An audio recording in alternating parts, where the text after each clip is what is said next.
وفد هير عالمي isla markaasna uu horkacayo gudoomiyaha baarlamaanka Somaliland Cabdiraxmaan Maxamed Cabdullaahi Cirro waxaana wafdigaasi ku weheliyay Xirsi Cali Xaaji iyo sidoo kale Marwo Faadumo Saciid xafladaasi waxaa soo qaban qaabiyay taageerayaasha xisbiga wadani ee wadanka Finland waxaana ka qayb galay bulshada qiimaheeda kala duwan gudoomiyaha baarlamaanka Somaliland ahna musharaxa xisbiga wadani ee jamhuuriyadda Somaliland Cabdiraxmaan Maxamed Cabdullaahi Cirro iyo wafdigiisa ayaa waxa ay sheegeen in ujeedkoodu uu ahaa sidii loo taageeri lahaa dadka abaartu ay afaysay Somaliland iyo sidoo kale sidii taageerayaashu ay uga qayb qaadan lahaayeen tartanka fooda ku soo haya ee xisbigooda una tartamayaan madaxweynenimada Somaliland bixintaasi oo dhameystiran waxay u dhacaysaa sida tan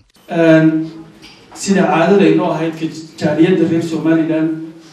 waxa ay had iyo jeer ay mudan tahay ama ay heegan tahay inay soo dhaweyso ka jaariyad ahaan iyadoo jaariyad ahaan rolkeeda ciyaaraysa ama matalaysa iyo dhammaan muhiimiyadda ay talawada ay kala leeyihiin axsaabtu ay dhammaantood cid walba oo ka timaada waddanka ay soo dhaweyso haddii aan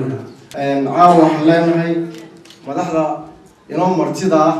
ee waddankii inooga soo safartay ee safarka dheer soo gashay ayaynu leenahay caawa ku soo dhawaada Finland laanta Finland ee xisbiga wadani waa laantii ugu horeysay ee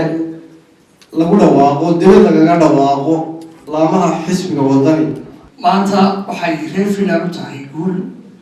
aad iyo aad u ballaaran Finland waa hooyada axsaabta Somaliland Finland waxay diyaar u tahay inay majaraha Somaliland ay gacanta u qabato arlabaad waxaan aad iyo aad u soo dhaweynayaa wafdi